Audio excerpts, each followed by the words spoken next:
তাআলা বলেন সুসংবাদ জানায় দেন ওই সমস্ত ধৈর্যশীলদেরকে যারা আল্লাযীনা ইযা আসাবাতুহুম মুসিবা ক্বালু ইন্না লিল্লাহি ওয়া ইন্না ইলাইহি রাজিউন। তাদের উপরে যখন কোনো বিপদ আপদ মুসিবত আসে, আল্লাযীনা ইযা আসাবাতুহুম মুসিবা, বিপদ আপদ মুসিবত আসলে কি করে? তারা বলে ইন্না লিল্লাহ, নিশ্চয়ই আমরা কার জন্য?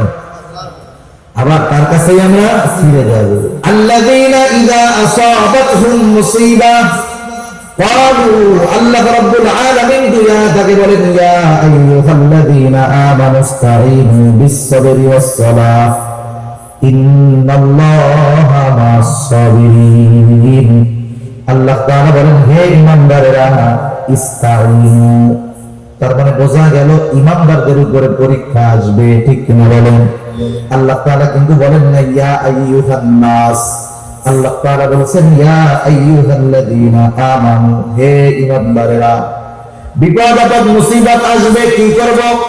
আল্লাহ তাআলা বলেন ইসতাঈনু, আমি আল্লাহ তাআলার কাছে সাহায্য চাও। কেমনে সাহায্য চাইবা? আল্লাহ তাআলা বলেন বিস-সাবরি ওয়াস-সালাহ, সবর এবং সালাতের মাধ্যমে সাহায্য চাও। যে মুমিন বিপদ আপদ মুসিবতে সবর এবং সালাত, ধৈর্য এবং নামাজের মাধ্যমে আল্লাহর কাছে সাহায্য চায়, এই মুমিন কিন্তু সাধারণ মুমিন না। কারণ এর পরপরই আল্লাহ তাআলা বলেন ইন্নাল্লাহা মা'আস-সাবিরিন। প্রথমে ডাক দিয়েছেন মুমিন বলে, ডাক দেওয়ার সময় কি বলছে? ইয়া আইয়ুহাল্লাযীনা আমানু। এরপরে বলছে ঈমানদারেরা সাহায্য চাও সবর এবং সালাতের মাধ্যমে। এরপর আল্লাহ তাআলা এইটা বলেন নাই যে ইন্নাল্লাহা মা'আল মুমিনিন, এটা বলেন নাই। তার মানে আল্লাহ তাআলা বললেন যেই মুমিন সবর এবং সালাতের মাধ্যমে সাহায্য চায় সে সাধারণ মুমিন না, সে সবের মুমিন। সুবহানাল্লাহ। আল্লাহ রাব্বুল আলামিন বলেন ওয়ালা নাবলুওয়ান্নাকুম বিশাইইন মিনাল খাউফি ওয়াল জুউ ওয়া নাকসিন মিনাল আমওয়ালি ওয়াল আনফুসি ওয়াত থামারাত ওয়া বাশশিরিস সাবিরিন। পরীক্ষা নিব আমি ওইগুলোর মাধ্যমে, আর আপনি সুসংবাদ জানায় দেন যেই মানুষগুলো সবের, বিপদ আপদ মুসিবতে আল্লাহ তাআলার কাছে ওই দুই পদ্ধতি অবলম্বন যারা করে তারাই সবের। আল্লাহ তাআলা বলেন বাশশিরিস সাবিরিন, ধৈর্যশীলদেরকে আপনি সুসংবাদ জানায় দেন। আল্লাহ তাআলা বলতেছেন হে ঈমানদারেরা আল্লাহ তাআলাকে ভয় করো। প্রশ্ন যদি করি আল্লাহ তাআলা ভয় কিভাবে করব, তাকওয়া কিভাবে অর্জন করব, আল্লাহ তাআলাই বলেন কুনু মা'আস-সাদিকিন, তোমরা সত্যবাদীদের সঙ্গী হয়ে যাও।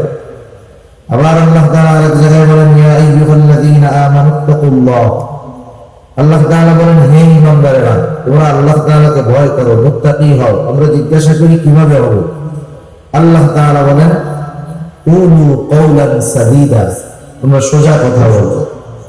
এরকম ভাবে আল্লাহ তাআলা আদেশ যেটা করেন সাথে সাথে সেই আদেশ বাস্তবায়নের পদ্ধতিও আল্লাহ তাআলা কোরআনুল কারীমের মধ্যে জানায় দেন।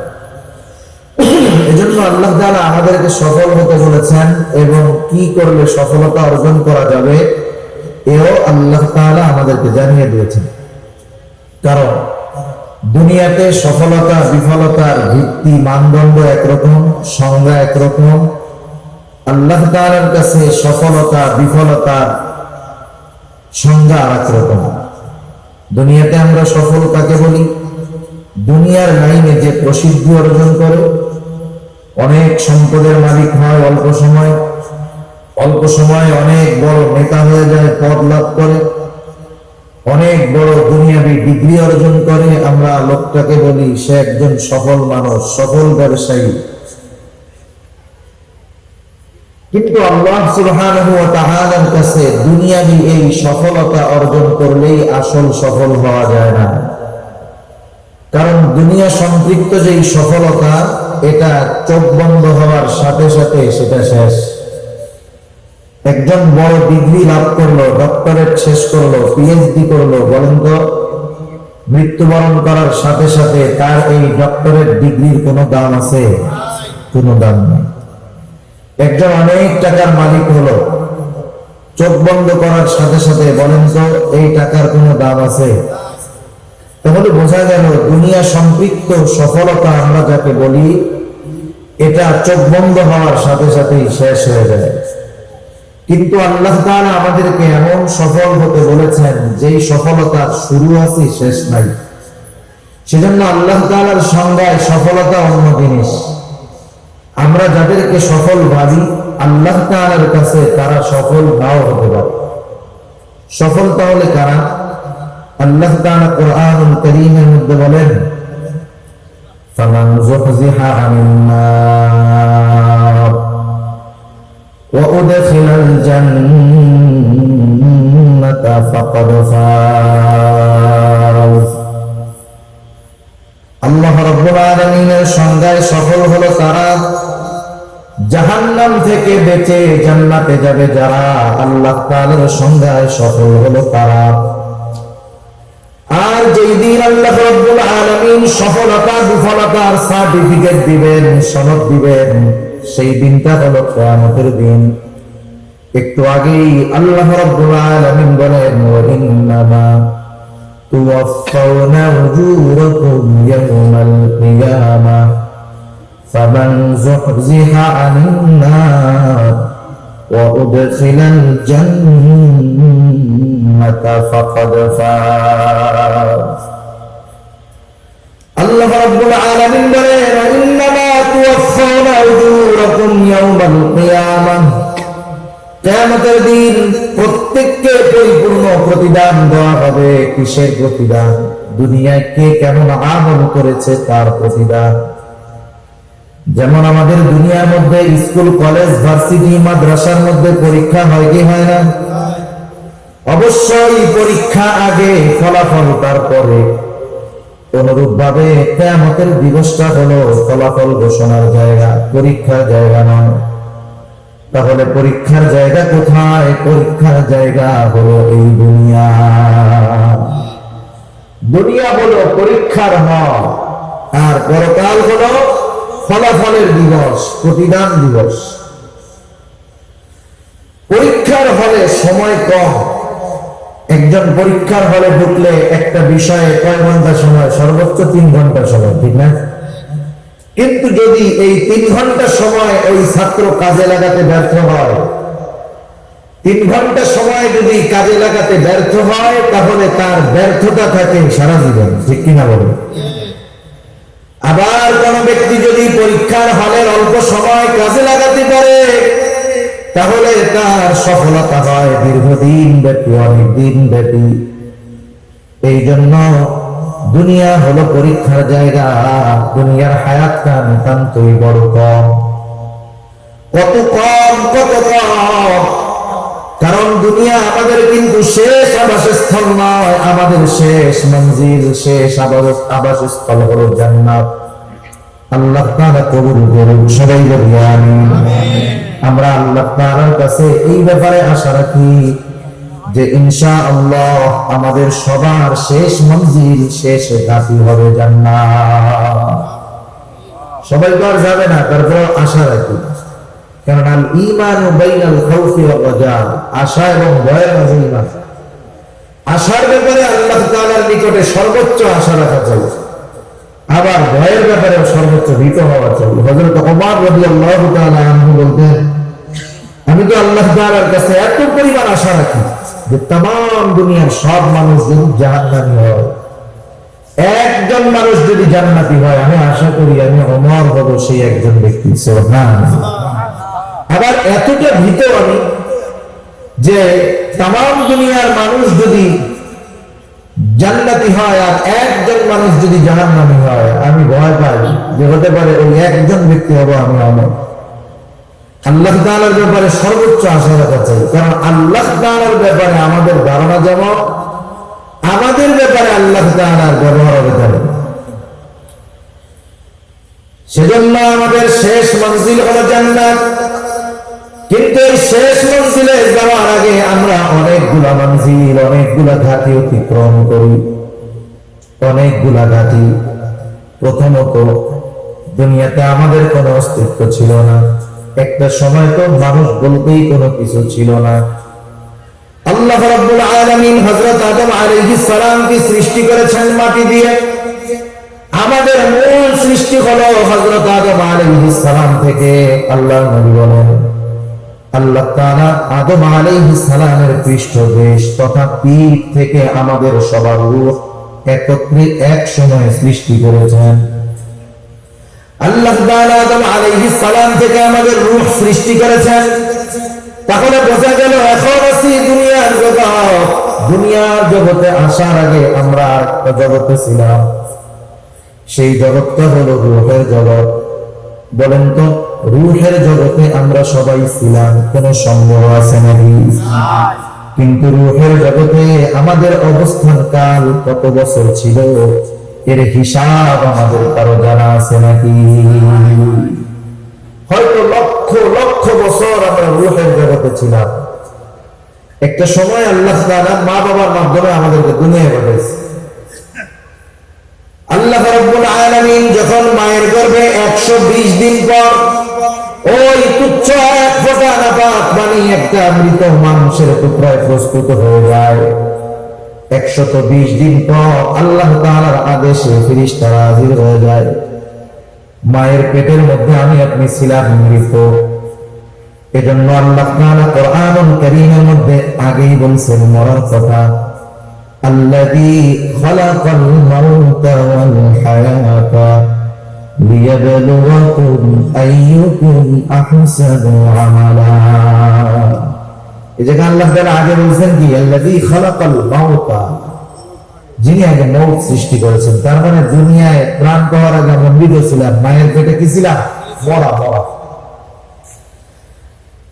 ফেরেশতারা আল্লাহ তাআলার আদেশে 120 দিন পর এসে আমি আপনি ছিলাম মৃত একটা মাংসের টুকরা। ওই মাংসের টুকরার মধ্যে আল্লাহ তাআলার আদেশে রূহ ফুঁকে দিল, রূহ প্রাণ। কত কুদরত ওই দিন!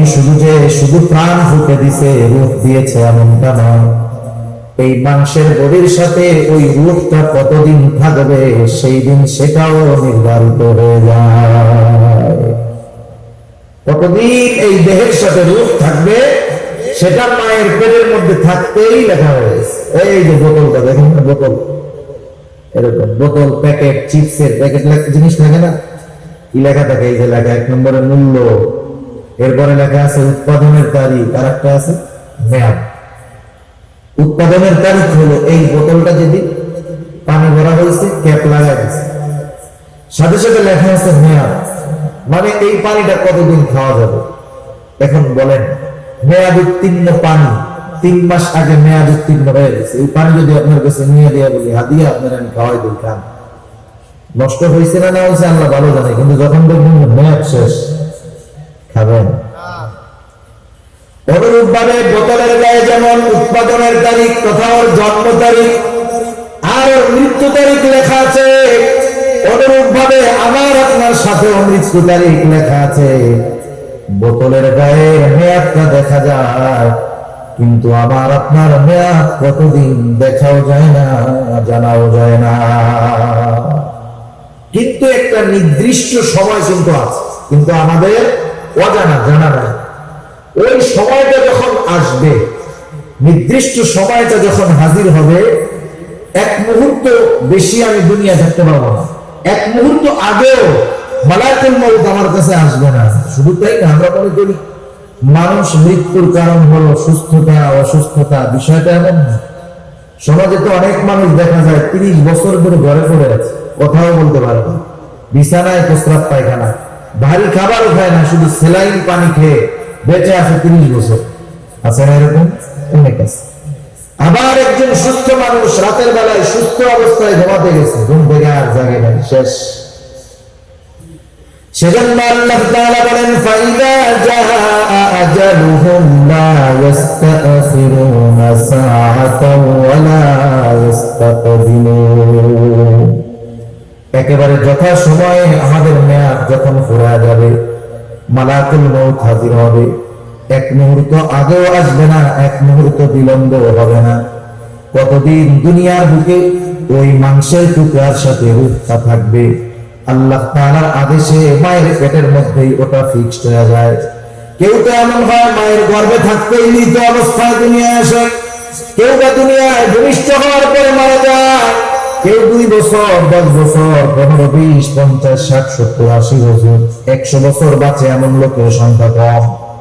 তাহলে দেখেন রূহের জগতে আমরা কত বছর ছিলাম হিসাব নাই, লক্ষ লক্ষ বছর। দুনিয়ার জগতে কত বছর?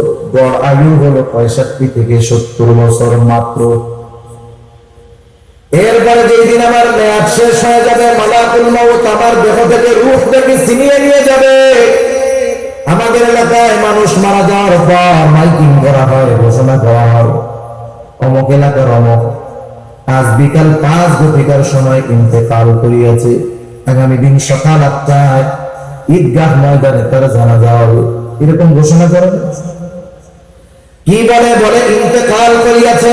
ইন্তেকাল শব্দের অর্থ হলো স্থানান্তরিত হওয়া। এক জায়গায় ছিল আর এক জায়গায় গেছে, তার মানে আব্দুর রহিম শেষ হয়ে যায় নাই। আব্দুর রহিম এতকাল দুনিয়ার জগতে ছিল, স্থানান্তরিত হয়ে নতুন এক জগতে পদার্পণ করেছে, যেই জগতের নাম হলো আলমে বরজাখ। কবর জগতে গেছে, নতুন এক জগতে গেছে। যাদের মধ্যে আপনাদের বাজারে দেখবেন এক বিল্ডিং এ অনেক দিন অগ্রণী ব্যাংক আছে, এইবার ব্যাংক ওই বিল্ডিং চেঞ্জ করে আরেক জায়গায় গেছে। এবার ওখানে লেখা থাকে ব্যাংক স্থানান্তর করা হয়েছে। ব্যাংক চলে যায় নাই, স্থানান্তর করা হয়েছে। এখানে ছিল আরেক জায়গায় নেওয়া হয়েছে। আমরা ছিলাম দুনিয়ার জগতে, যেতে হবে নতুন এক জগতে, এটার নাম হলো আলমে বরজাখ, সোজা কথায় কবর জগৎ। ওইখানে আমাদের কতদিন থাকতে হবে বলেন তো? হিসাব আছে নাকি? হয়তো লক্ষ লক্ষ বছর পার হয়ে যাবে। এরপরেও কবর জগতের একদিন অবসান ঘটবে, কবর জগতের একদিন শেষ হয়ে যাবে। নতুন এক জগতের দিকে আমাদেরকে রওনা হতে হবে।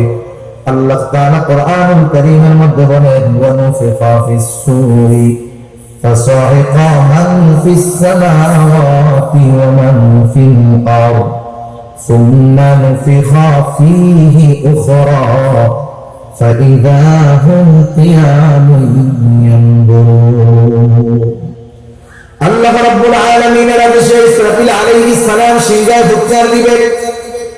প্রথমবার সিংহায় ফুৎকার দেওয়ার পর এত আওয়াজ হবে, ফাসাইকা মান ফিস সামাওয়াতি ওয়া মান ফিল আরদ, আসমান জমিন এই দুইটার মাঝে যা আছে সব অজ্ঞান হয়ে যাবে, মৃত্যু ঘটে যাবে তাদের।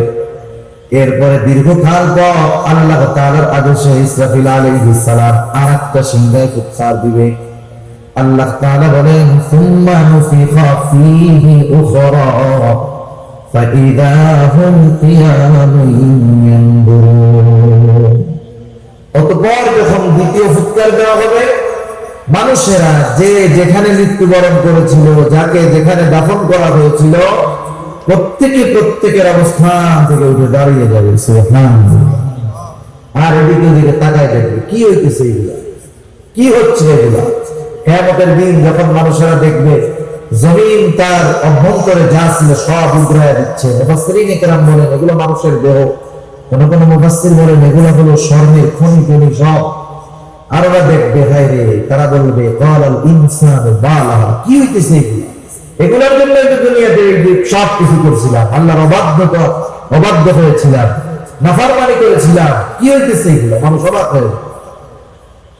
আল্লাহ তাআলা কোরআনুল কারীমের মধ্যে আরেক জায়গায় বলেন, মানুষেরা যখন কিয়ামতের দিন উঠবে, শুধু তাই না, আল্লাহ রাব্বুল আলামিন তাদের রবের দিকে তারা চুক্ত থাকবে। নতুন এক জগতে পদার্পণ, ছিলাম আলমে বরজাখ, এখন উঠে গেলেন হাসর ময়দানে। এটাও মনে করেন একটা মঞ্জিল। এই মঞ্জিলের বিশালতা কত বড়!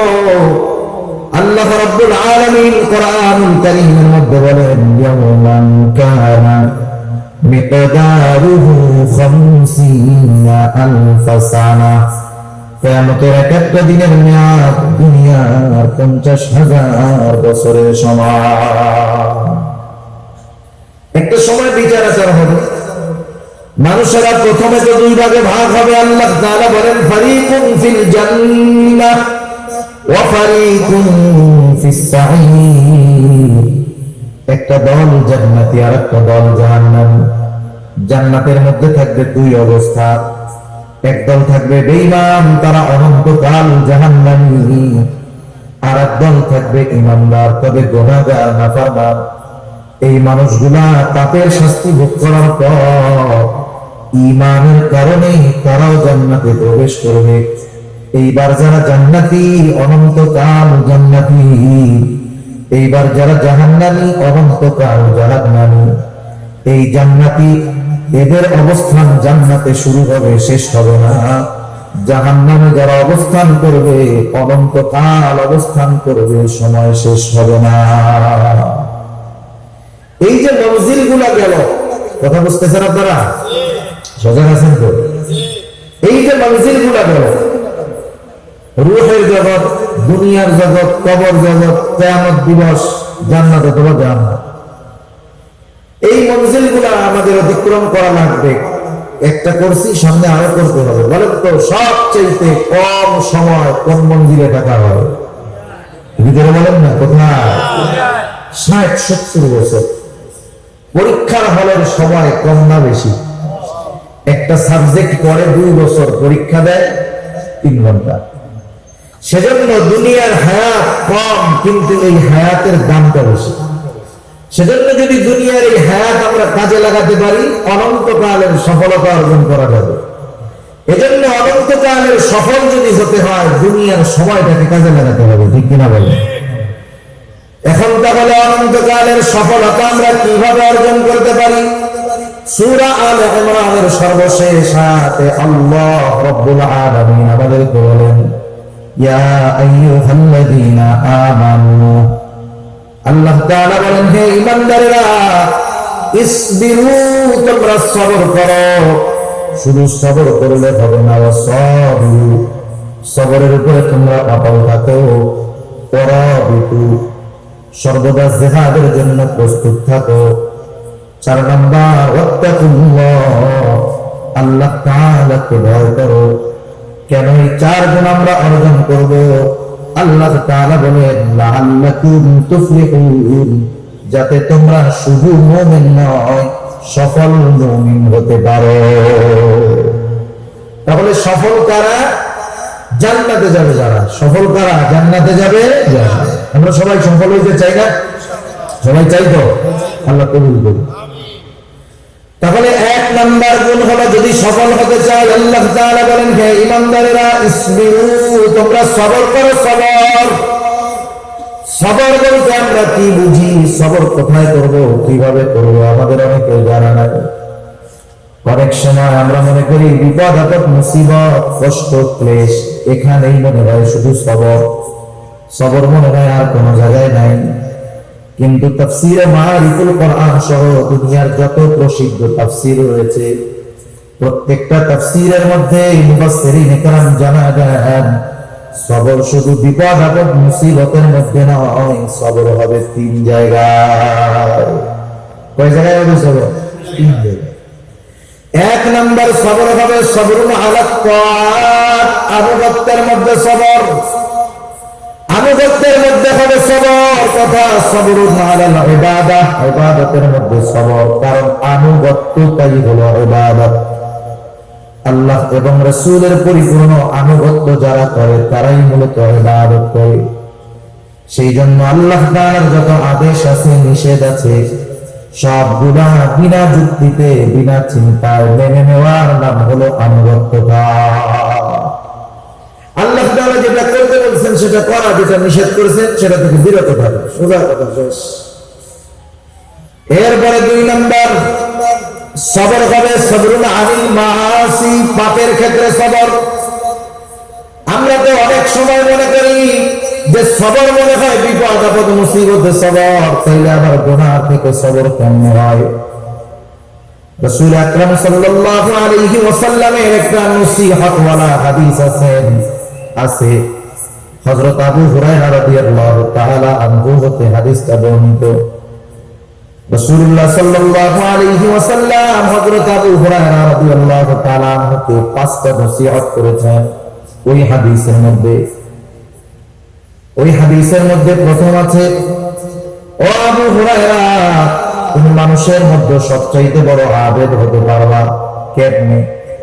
আমরা তো মনে করি নামাজ যে বেশি পড়ে সে বড় আবেদ, তাহাজ্জুদ যে বেশি পড়ে সে বড় আবেদ, নফল কোনটা বাদ যায় না সে বড় আবেদ। কিন্তু নবীজি বেশি নামাজ পড়নে ওয়ালা, তাহাজ্জুদ গুজারি, আওয়ামী নেশাত সব পড়ে তাকে আবেদ বলেন নাই। নবীজি বললেন, ও আবু হুরায়রা, ইত্তাকিল মাহারিমা তাকুন আবাদান নাস। নবীজি বললেন, আবু হুরায়রা, তুমি নিষিদ্ধ বিষয় সমূহ থেকে বেঁচে থাকো, তাহলে কি হবে?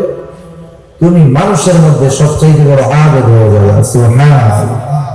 তাহলে দেখেন, ইবাদতের মাধ্যমে আবেদ হয় না, গুনাহ ত্যাগ করার মাধ্যমে আবেদ হয়, ঠিক কিনা আমাদের? এজন্য দেখবেন যখন আমরা কোনো আল্লাহর কাছে যাই, ওনারা ইবাদত করার চাইতে গুনাহ ছাড়ার ব্যাপারে আগে গুরুত্ব দেন বেশি। রাসূল আকরাম সাল্লাল্লাহু আলাইহি ওয়াসাল্লাম একদিন ফজরের নামাজের সময় মসজিদে নববীর মধ্যে বসে আছেন, সব সাহাবারা নামাজের জন্য উপস্থিত।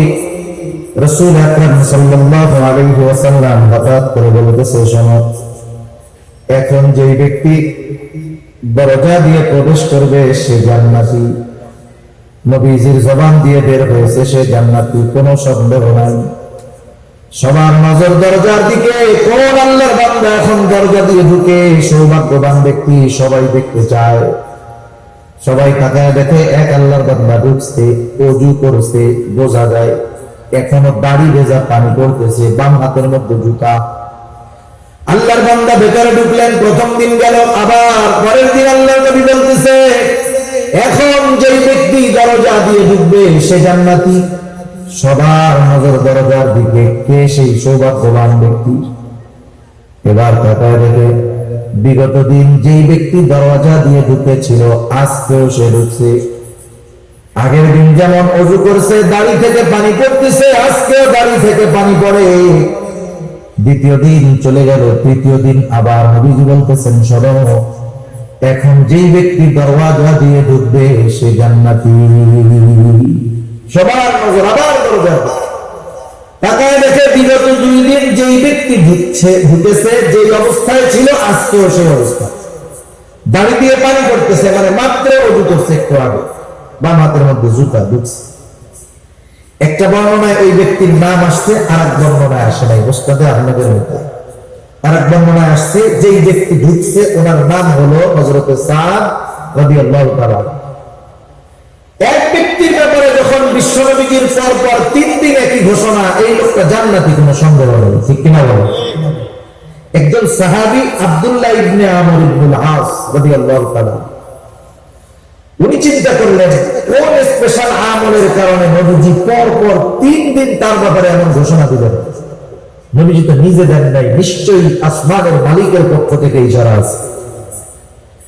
এবার উনি যা বলতেছে, ভাই, আমি তোমার বাড়িতে একটু 3 দিন মুসাফির হিসাবে থাকতে চাই, মেহমান হিসাবে থাকতে চাই, আমাকে তুমি 3 দিন তোমার বাড়িতে রাখবা নাকি? সারাদিন থাকবো না, খাবার দাবারও খাওয়া লাগবে না, শুধুমাত্র রাত্রি যাপন করবো, তোমার বাড়িতে রাখবা নাকি? কোনো অসুবিধা নেই, থাকেন।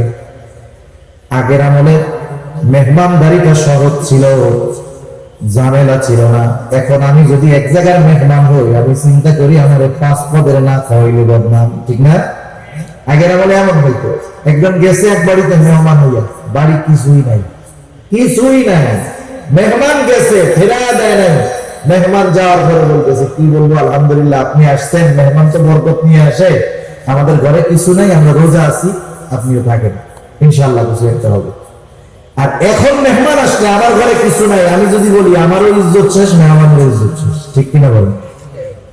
সেজন্য আগে মেহমান আসলে মানুষ খুশি হইতেছে, বরকত আসতেছে। এখন মেহমান আসলে টেনশনে পড়ে যায় যে মাসের শেষ, কি খাওয়ানো, কি করবো, কি বদনাম করবো আত্মীয় স্বজনের কাছে, ঠিক আছে?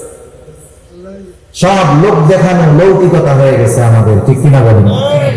সেজন্য মেহমান আসলে বরকত আগের মতো আসে, আমাদের নিয়তের গরমিলের দাঁড়িয়ে।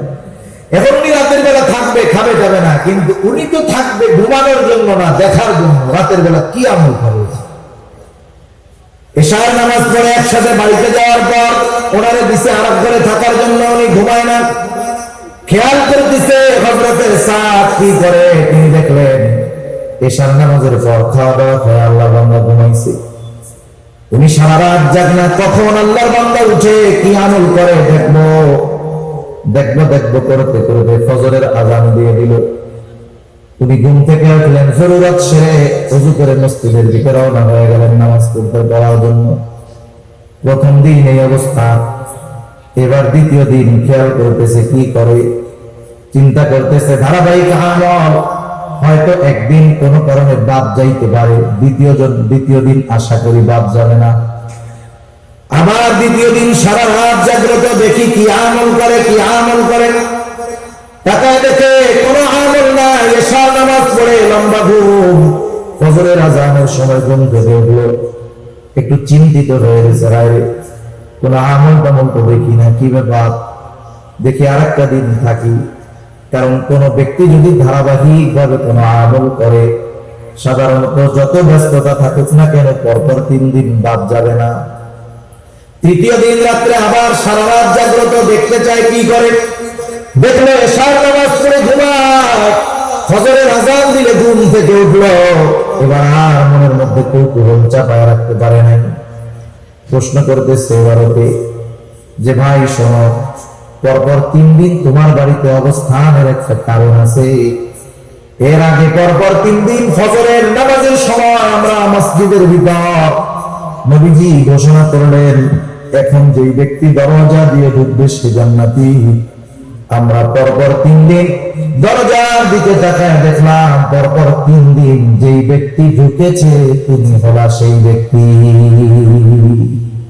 পরপর তোমার নামে নবীজি 3 দিনে ঘোষণা দিয়েছে, তুমি তো জান্নাতি, কোনো সন্দেহ নাই। কিন্তু এই 3 দিন রাত্রে তোমার বাড়িতে ছিলাম, তোমার আমল দেখার জন্য কিছুই তো ভাই জানি না, কি করলা একটু বলতো। হযরত সাদ রাদিয়াল্লাহু তাআলা আনহু বলেন, নবীজি যদি আমার ব্যাপারে এমন ঘোষণা দিয়ে থাকেন তো আলহামদুলিল্লাহ, আল্লাহর কৃতজ্ঞতা প্রকাশ করি। তুমি যে উদ্দেশ্য আসছো, আমার এমন কোনো আমল নাই। আমি কি করি শোনো, এশার নামাজ পড়ে রাতে ঘুমাতে যাই। যখন আমি ঘুমাতে যাই, আমাকে যারা কষ্ট দিয়েছে আমি তাদেরকে মাফ করে দেই, ক্ষমা করে দেই। তার অন্তরের মধ্যে যদি হিংসা বিদ্বেষ কারো ব্যাপারে থাকে, আমি সব দূর করে ঝাড়া দিয়ে ঘুমায় যাই। মনটাকে পরিষ্কার করে আমি ঘুমাতে যাই, এতটুকু করি, এর চেয়ে আর বেশি কিছু না। এইবার আব্দুল্লাহ ইবনে আমর ইবনে আস রাদিয়াল্লাহু তাআলা আনহু বলেন, তুমি যে রাতের বেলা অন্তরকে পাক সাফ করে ঘুমাও, এর জন্যই তোমার এই ফজিলত। দেখছেন, সামান্য বিষয়, এই সামান্য বিষয় ত্যাগ করছে, বড় আবেগ হয়ে গেছে। সেজন্য গুনাহ ছাড়লেই বড় আবেগ হওয়া যায়, আর গুনাহ থেকে সবর করতে পারলে বড় আবেগ হওয়া সম্ভব, ঠিক কিনা বলেন। আর গুনাহ সামনে আসতেই পারে, গুনাহ সামনে আসলে চিন্তা করতে হবে, চোখ দিয়ে গুনাহ করব, চোখ তো আমার বন্ধু না, চোখ তো দুশমন। হাত দিয়ে গুনাহ করব, হাত তো আমার বন্ধু না, হাত তো আমার দুশমন। কারণ এরা কিয়ামতের দিন আল্লাহ তাআলা এদের জবান খুলে দিবে, আর ওরা সেই দিন সব কথা বলে দিবে আমার কথা। কান দিয়ে আমি গুনাহ শুনতেছি, গান শুনতেছি, কান আমার দুশমন, কিয়ামতের দিন ওরা বলে দিবে। আমি যখন প্রত্যেকটা গুনাহ সামনে আসলে এই চিন্তাটা শুধু করব যে আমার আল্লাহ দেখতেছে, 2 কাঁধের ফেরেশতা দেখতেছে, যা কথা বলতেছি আরেক ফেরেশতা রেকর্ড করতেছে। এই হাত পা অঙ্গ প্রত্যঙ্গ গুলো আমার গুনাহ সাক্ষী হচ্ছে, জমিন সাক্ষী হচ্ছে, সবাই সাক্ষী হচ্ছে। কোথায় যাবো আমরা? এই চিন্তা বারবার বারবার করলেও এক সময় গুনাহ করার সময় চিন্তা আসবে যে না, এটা আর করা যাবে না। যে গুনাহ আমি করতেছি, যেটা দেখতেছি আমি একা দেখি না, এই ফেরেশতারাও দেখে, ঠিক কিনা? আল্লাহ তাআলা দেখে। যা আমি শুনি এগুলো আল্লাহ তাআলা শোনেন, তাহলে আমি কোথায় যাব? কোন জায়গায় আমার যাইয়া গুনাহ করার উপায় নেই। এই চিন্তা যখন ভেতরে আমি আস্তে আস্তে ঢুকাবো, তখন গুনাহ থেকে আমি সবর করতে পারবো, বেঁচে থাকতে পারবো। 3 নাম্বার সবর হলো সবরুন আলাল মাসায়েব, বিপদ আপদ মুসিবতের ক্ষেত্রে সবর। বিপদ আপদ মুসিবত দুনিয়াতে আসবে, এটা স্বাভাবিক, সেই কথাই আল্লাহ তাআলা জানায় দিলেন। আল্লাহ তাআলা বলেন, ওয়ালা নাবলুওয়ান্নাকুম বিশাইইন মিনাল খাউফি ওয়াল জু', ওয়া নাকসিম মিনাল আমওয়াল ওয়াল আনফুসি ওয়াত তামারাত। আল্লাহ রাব্বুল আলামিন দুইটা তাকিদ যোগ করে বলেন ওয়ালা নাবলুওয়ান্নাকুম, আমি অবশ্যই তোমাদের পরীক্ষা নিব। আল্লাহ তাআলা কত মেহেরবান, কত দয়ালু, শুধু পরীক্ষা নিবেন এই ঘোষণা দিলেন না, পরীক্ষাগুলা কোন কোন পদ্ধতিতে হবে এই সাজেশন গুলাও আল্লাহ তাআলা জানা দিলেন। সুবহানাল্লাহ।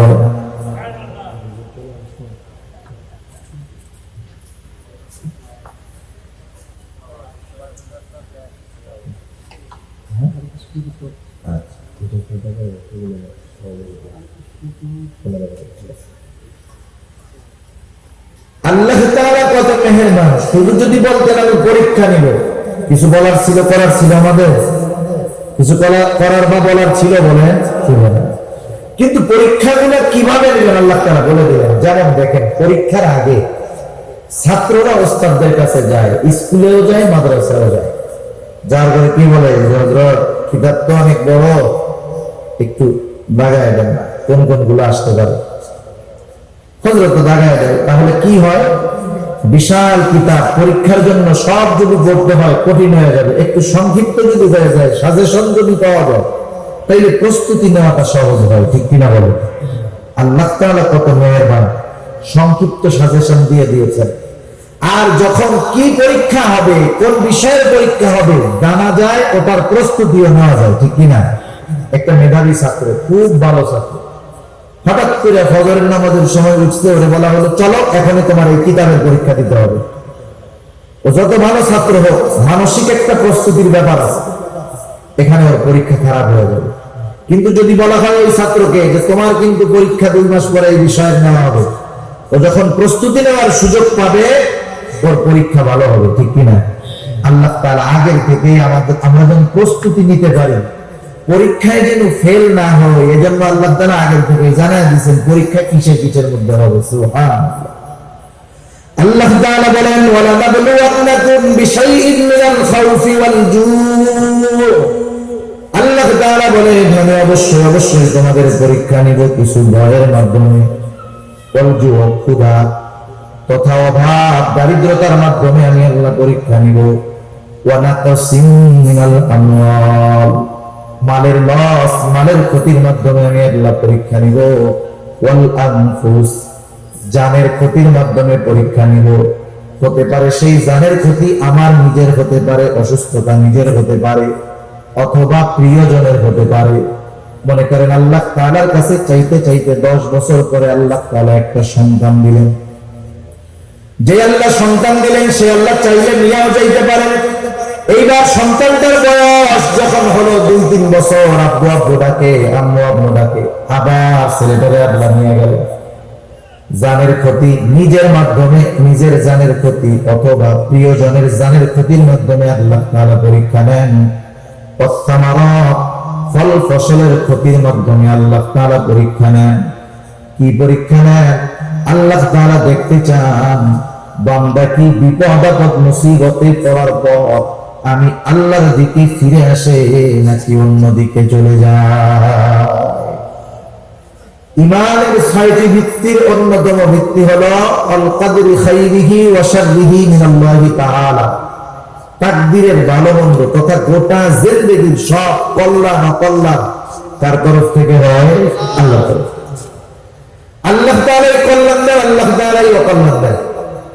আল্লাহ তাআলা কল্যাণ দিয়েও পরীক্ষা নেন, অকল্যাণ দিয়েও আল্লাহ পরীক্ষা নেন। কেউ যদি মনে করে আমার টাকা পয়সা দিচ্ছে মনে হয় ভালোবাসা, এই জন্য বিষয়টা এমন না। তাইলে কারণ হইতো আল্লাহর সবচেয়ে ভালোবাসার পাত্র। ঠিক কিনা বলে?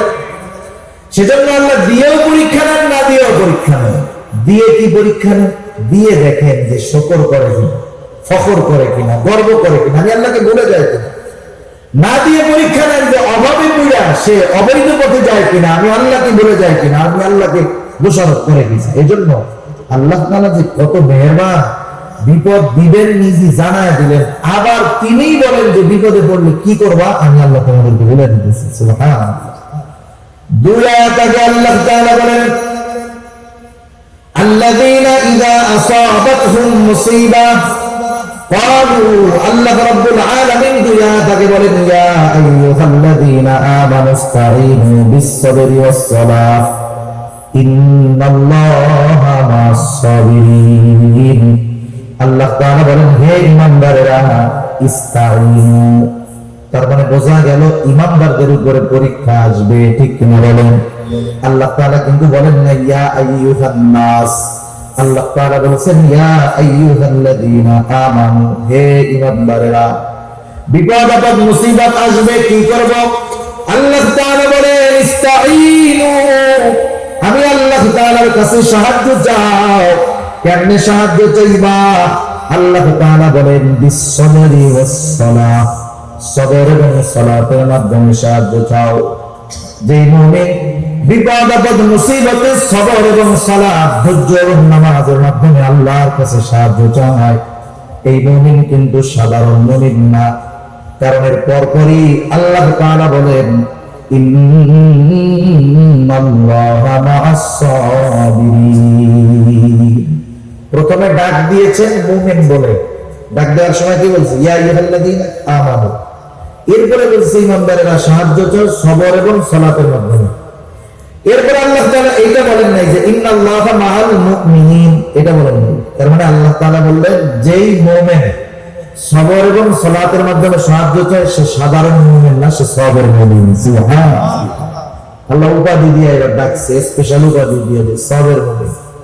সেজন্য বিপদ আপদ আসবে, আসলে সাহায্য চাইতে হবে কার কাছে? এখন আমরা যে সবের মুমিন হইতে পারলাম কি পারলাম না, এর একটা প্রাথমিক পরিচয় আল্লাহ তাআলা দিয়ে দিয়েছেন। প্রত্যেকটা জিনিসের পরিচয় আছে না? রাস্তা দিয়ে চলতেছেন, কাদার মধ্যে মুরব্বীরা চলে আসতে কথা বলো অল্প সময়, কাদার মধ্যে চলতেছেন, হাঁটতেছেন, মাঝে মধ্যে পড়ে যায় না মানুষ? পড়ে গেলে কি করে? কেউ তো ওরে বাপরে ওরে মারে, কেউ কেউ যে যে দরবারের মহব্বত করে সেই দরবারের বাবার নাম বলে দেয়, ঠিক না? সব জায়গায় সবকিছু বলা যায়। অনেকে আবার কি বলে ওরে মা ওরে বাবা গেছি রে, ওই যে কেউ কেউ আছে শিয়া টাইপের, আবার কেউ কেউ বলে ও আল্লাহ। সবাইকে আল্লাহ বলে নাকি? আপনাদের ছোট ছোট বাচ্চা আছে, 2-3 বছরের বাচ্চা, 2 বছরের বাচ্চা, আপনি ওর বাপ, আপনি ওরে নিয়ে দোকানে গেছেন, বাড়ির বাইরে গেছেন। এই বাচ্চা যদি আপনার কোলেই কান্না শুরু করে, বলেন তো কাকে আগে ডাকবে? মা মা মা। ওই বাচ্চা যদি মার কোলে কান্না করে তাও আগে ডাকে মা, কারণ মার সাথে তার অন্তরের এমন এক কানেকশন, কষ্ট পেলেই মা করে ডাকা শুরু করে। কারণ তার অন্তরের সবচাইতে কাছে তখন থাকে মা। আর স্বাভাবিক বিষয়টা এমন, মানুষ যখন বিপদ আপদ মুসিবত কষ্ট ক্লেশের মধ্যে পড়ে, সর্বপ্রথম তার কথাই স্মরণ হয়, তাকেই মনে হয় যাকে সে সবচাইতে বেশি ভালোবাসে। এজন্য আল্লাহ রাব্বুল আলামিন বলেন ওয়ালানাবলুওয়ান্নাকুম বিশাইইন মিনাল খাউফি ওয়াল জুউ ওয়া নাকসিন মিনাল আমওয়ালি ওয়াল আনফুসি ওয়াত থামারাত ওয়া বাশশিরিস সাবিরিন। পরীক্ষা নিব আমি ওইগুলোর মাধ্যমে, আর আপনি সুসংবাদ জানায় দেন যেই মানুষগুলো সবের, বিপদ আপদ মুসিবতে আল্লাহ তাআলার কাছে ওই 2 পদ্ধতি অবলম্বন যারা করে তারাই সবের। আল্লাহ তাআলা বলেন বাশশিরিস সাবিরিন, ধৈর্যশীলদেরকে আপনি সুসংবাদ জানায় দেন। এরপরে আল্লাহ তাআলা একটু পরিচয় দিচ্ছে ধৈর্যশীল কারা। আল্লাহ তাআলা বলেন সুসংবাদ জানায় দেন ওই সমস্ত ধৈর্যশীলদেরকে যারা আল্লাযীনা ইযা আসাবাতুহুম মুসিবা ক্বালু ইন্না লিল্লাহি ওয়া ইন্না ইলাইহি রাজিউন। তাদের উপরে যখন কোনো বিপদ আপদ মুসিবত আসে, আল্লাযীনা ইযা আসাবাতুহুম মুসিবা, বিপদ আপদ মুসিবত আসলে কি করে? তারা বলে ইন্না লিল্লাহ, নিশ্চয়ই আমরা কার জন্য? আবার তার কাছেই আমরা ফিরে যাব। আমাদের গ্রাম অঞ্চলের মানুষ অনেকে বুঝেন, মনে করেন কেউ যদি জুতা হারাইছে বা একটু কষ্ট হয়েছে, ও যদি একটু জোরে বলে ইন্না লিল্লাহ, কানে কানে এসে বলি কাকা মরছে কেনা, ওরা মনে করে যে মানুষ মরলেই মনে হয় শুধু এই দোয়াটা করতে হয়। না, এটা সব বিপদ আপদ, ছোট বড় সব বিপদে এটা করতে হবে। একটা হাদিস বলে শেষ করে দিল, সহিহ মুসলিমের মধ্যে আসছে রাসূল আকরাম সাল্লাল্লাহু আলাইহি ওয়াসাল্লাম একটা দোয়া আমাদেরকে শিখাই দিয়েছে, আজীব এক দোয়া। দোয়াটা আমরা কিছু হাদিস থেকে শিখি, কিছু কোরআন থেকে শিখি, কিছু দোয়া শুধু কোরআন থেকে, কিছু দোয়া শুধু হাদিস থেকে। এমন এক দোয়া নবী শিখাই দিলেন, যার এক অংশ শিখাই দিয়েছেন আল্লাহ, আর এক অংশ শিখিয়ে দিয়েছেন মুহাম্মদুর রাসূলুল্লাহ সাল্লাল্লাহু আলাইহি ওয়াসাল্লাম। রাসূল আকরাম সাল্লাল্লাহু আলাইহি ওয়াসাল্লাম বলেন, যখন কেউ বিপদ আপদ মুসিবতে পড়বে, সে বলবে ইন্না লিল্লাহি ওয়া ইন্না ইলাইহি রাজিউন, নিশ্চয় আমরা আল্লাহর জন্যই, নিশ্চয় আমরা আবার তার দিকেই প্রবর্তন করব, ফিরে যাব। এতটুকু বলবে। এরপর পর বলবে আল্লাহুম্মা আজরনি ফি মুসিবাতি ওয়া আখলিফ লি খায়রাম মিনহা। এর সাথে সাথে বলবে আল্লাহুম্মা আজরনি ফি মুসিবাতি, আল্লাহ আমি যে বিপদে পড়েছি এই বিপদের প্রতিদান আমাকে দেন, এই বিপদ থেকে আমাকে উদ্ধার করেন। শুধু উদ্ধার করবেন, ছোটখাটো প্রতিদান দিবেন তা না। ওয়া আখলিফ লি খায়রাম মিনহা, এই মুসিবত, এই বিপদের মাধ্যমে আমি যা হারিয়েছি তার চাইতে উত্তম আপনি আমাকে ফিরিয়ে দেন। এরপরে বলে যে এই দোয়াটা পড়বে বিপদ আপদ মুসিবতের সময়, সে বিপদের মাধ্যমে যা হারাইছে তার চাইতে উত্তমটা আল্লাহ তাআলা তাকে দিয়ে দিবে। তবে একটি শর্ত আছে, শর্ত হলো আর হাদিসে আল্লাহ নবী বলেন সবর হলো বিপদের প্রথমে। কিন্তু আমরা সবর করি কোন সময়? যখন নিজেরা আর কুলায় যাবে না, ঠিক না? মনে করেন আমি বাজারে যাইতেছি, একজন বাজারে যাচ্ছে, পকেটে 1000 টাকার নোট নিয়ে হঠাৎ করে রাস্তার মধ্যে ঘুরে গেছে। বাজারে যে পকেট টকেট টুকায় দেখে টাকা নাই, কি করবে? দাঁড়ায় থাকবে না আসবে পিছন? 15-20 বার রাউন্ড দেওয়ার পরে যখন দেখবে টাকা পায় না, তখন কি বলবে জানেন? সদকা করে দিলাম টাকাটা, আল্লাহ সদকা করে দিলাম, ঠিক না? এই মুহূর্তে আরেকজন বলতেছে কাকা আপনি কিছু খুঁজতেছেন? হ্যাঁ খুঁজি রে বাপ, আমার 1000 টাকা হারিয়ে গেছে। এই তো 1000 টাকা। এখন বলেন এই লোক কি করবে? একটু আগে কি কইছি? সদকা করে দিলাম, এখন পিছন দিয়ে বলতেছে এই যে টাকা, লোক কি করবে বলো? তখন আর আল্লাহকে সদকা করছিল এটা আর মনে থাকবে না। যাই হোক, বিপদ আপদ মুসিবত যখন একবারে আমরা যখন না পারি তখন আল্লাহর উপরে নিয়ে যাই। কিন্তু উচিত হলো প্রথম থেকেই আল্লাহর উপরে ভরসা করা, শরীয়ত সমর্থিত পন্থায় চেষ্টা করা। কিন্তু ওই চেষ্টা যে আমার সফলতা আনতে পারবে তা না, বরং সফলতা দিবেন কে? আল্লাহ তাআলা। যেমন 1 মিনিট আর শেষ করে দেব। হাসপাতালে যখন কোনো রোগী অসুস্থ থাকে, অনেক সময় আপনাদের কাছে আমাদের কাছে দোয়া চাই, বলে হুজুর আমার আব্বার অনেক দিন অপারেশন, একটু দোয়া করেন আল্লাহ তাআলা যেন অপারেশনটা সাকসেসফুল করে। অথবা রোগী ডাক্তার অপারেশন থিয়েটারে অপারেশন চলতেছে, দোয়া চাই কি করে? বলে যে একটু দোয়া করেন আল্লাহ যেন অপারেশনটা সাকসেস করে। বলেন তো, অপারেশন থিয়েটারে তো অপারেশন করতেছে ডাক্তার, আল্লাহ করতেছে অপারেশন, অপারেশন করে ডাক্তার। তার মানে ডাক্তার অপারেশন করে কিন্তু সাকসেস করতে পারে না, সাকসেস করে কে? আল্লাহ। জীবনের বিপদ আপদ মুসিবতে এই একটা নিয়ম, আমি বৈধ পন্থায় চেষ্টা করব, আমার চেষ্টা আমাকে সফলতার শিখরে পৌঁছাতে পারবে না যদি আল্লাহ না পৌঁছায়। এই যে করোনা হইতেছে, মাস্ক, স্যানিটাইজার, টিকা, এগুলোর উপরে আমার ভরসা না, এগুলো আমি নিব ঠিক আছে, কিন্তু আল্লাহ তাআলা যদি হেফাজত করে তাইলে বাঁচতে পারবো, নাইলে বাঁচা সম্ভব না। আল্লাহ সুবহানাহু ওয়া তাআলা আমাদের সবাইকে এই 3টা জায়গায় সবর করার তৌফিক দান করুন। ইবাদতের মধ্যে, গুনাহ থেকে, বিপদ আপদ মুসিবতে, এবং আল্লাহ তাআলা আমাদের সবাইকে সলিহ বান্দাদের তালিকায় অন্তর্ভুক্ত হওয়ার তৌফিক দান করুন। সবাই মিলে আমিন। ওয়া আখিরু দাওয়ানা আলহামদুলিল্লাহি রাব্বিল আলামিন। আসসালামু আলাইকুম ওয়া রাহমাতুল্লাহি ওয়া বারাকাতুহু।